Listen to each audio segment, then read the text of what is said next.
더 자세한 상황은요, 솔직히 말씀드리자면 그 사업자마다 케바케가 굉장히 심합니다. 그래서 내가 법인 전환을 하려고 하면요, 무조건 세무사, 특히 전문가의 상담을 받고 그 절차대로 이 전환하는 거를 꼭 추천드려요. 그게 적어도 절세를 위한 길이고요, 크게는 내가 이걸로 인해서 피해는 안 본다는 거를 저는 말씀드리고 싶습니다.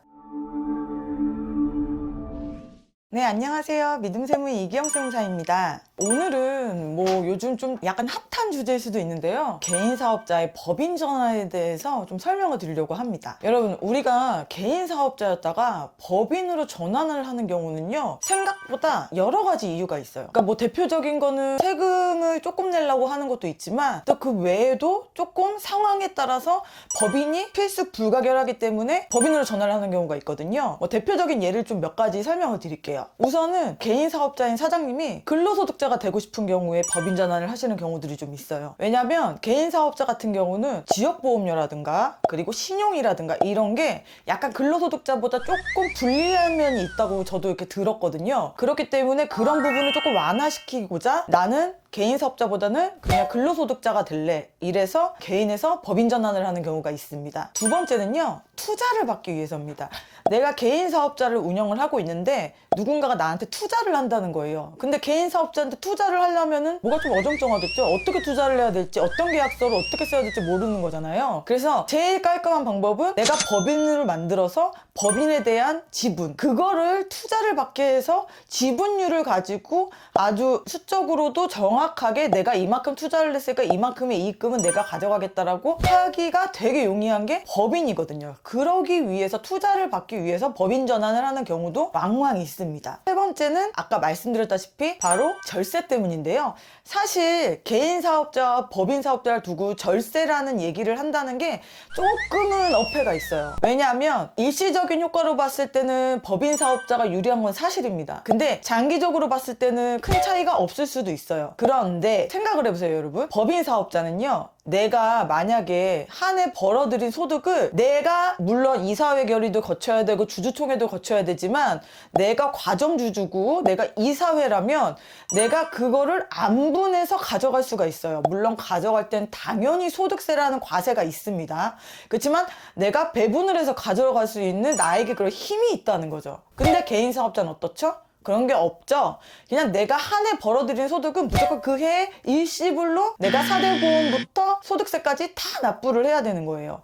그러다 보니 이 일시적으로 큰 돈이 나가니까 부담이 너무 커지는 거죠. 그렇기 때문에 어떻게 보면 이런 것도 약간의 절세 효과가 있다고 저는 생각을 하고요. 또 한 가지는 개인 사업자는 사대보험이 나가잖아요. 그 지역가입자란 말이죠. 그런데 근로소득자는 직장가입자예요. 그리고 법인이라는 자체에서는 사대보험이 부과되지 않습니다. 그 혜택도 무시를 못해요. 그래서 법인 사업자가 매력적인 겁니다. 그리고 또 하나, 법인으로 인해서 내가 주주라면 저는요, 배당을 받을 수 있고요, 주주이자 대표이사면요, 배당 플러스 근로소득을 받을 수 있어요. 네, 그리고 저희 아시겠지만 배당은 일정 소득은 분리과세죠. 근로소득도 근로소득 공제라든가 이런 부분들이 좀 있기 때문에 이게 어떻게 보면 좀 더 유리하게 접근이 될 수도 있어요. 그러니까 내가 원하는 방식의 소득세를 내고 내가 원하는 만큼의 이득을 취할 수 있는, 이게 굉장히 큰 장점이에요, 법인은. 제가 지금까지 이 세금 절세에 대해서 법인이 유리한 점에 대해서 이야기한 거는요, 가지급금이 없다는 전제하에 말씀을 드린 겁니다. 여러분 가지급금이 있는 경우에는요, 절대 개인 사업자보다 법인 사업자가 나을 수가 없어요. 그러니까 이 점 꼭 유념하고 들어주시면 좋을 것 같습니다. 이런 법인 전환에 대해서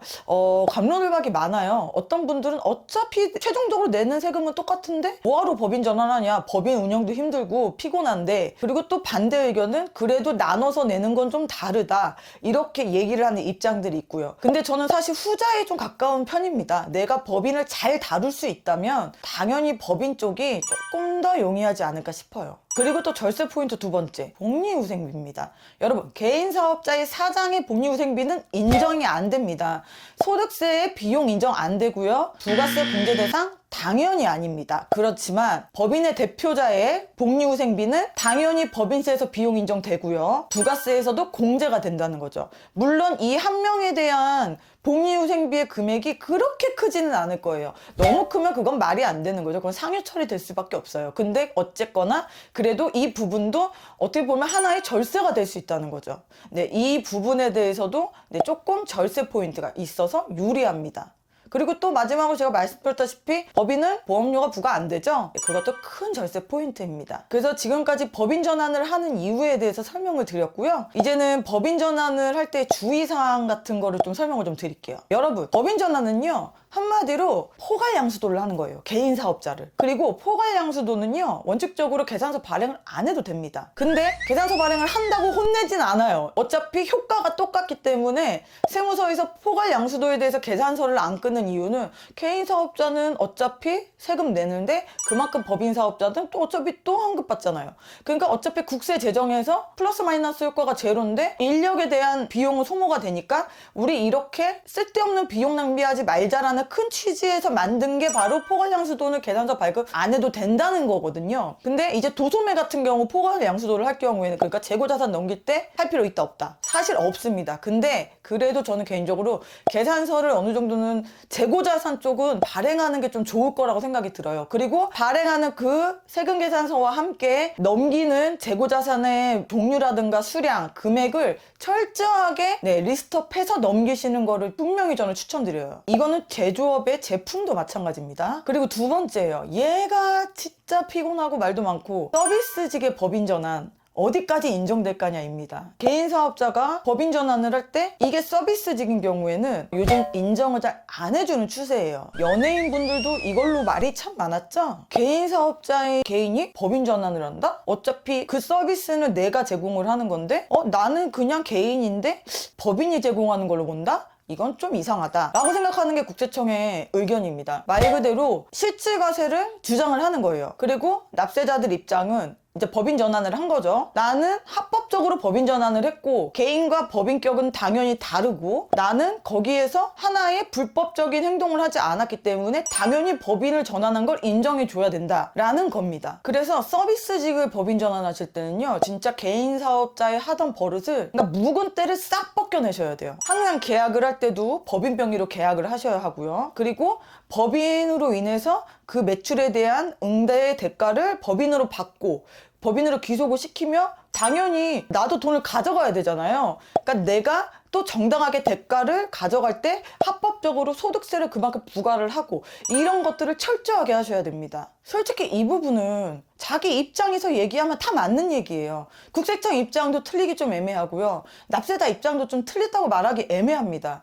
근데 솔직히 저의 생각을 조심스럽게 표현을 하자면 실질과세 원칙 중요하죠. 근데 조세 법률주의가 좀 더 한 단계 앞서야 되는 게 맞는 거긴 하다고 생각을 해요. 왜냐하면 실질과세 원칙은요, 주관이 너무 많은 개입이 돼 있거든요. 그러면 여러분 살면서 누가 주관적으로 생각을 하느냐에 따라서 법이 확 뒤집혀진다면 내가 살면서 너무 안정성이라는 걸 잃게 되는 거예요. 그러면 나는 불안정 속에서 살게 되는 거죠. 나는 불법을 할 생각도 없는데 내가 하는 행동이 불법이면 어떠지? 어떻게 되는 거지? 하면서 불안함에 떨게 되고요. 그리고 내가 합법인 거를 하면서도 이게 합법이 맞을까 하면서 또 불안함에 떨게 되는 겁니다. 그래서 제가 봤을 때는 이 법인 전환에 대해서 확실한 몇 가지의 절대적인 법률 사항을 만들어 주든지 아니면 실질과세 원칙에 대해서 조금 소극적으로 이거를 내밀던지, 저는 그게 좀 좋았으면 좋겠어요. 법인 전환에 대해서 좀 더 자세한 상황은요, 솔직히 말씀드리자면 그 사업자마다 케바케가 굉장히 심합니다.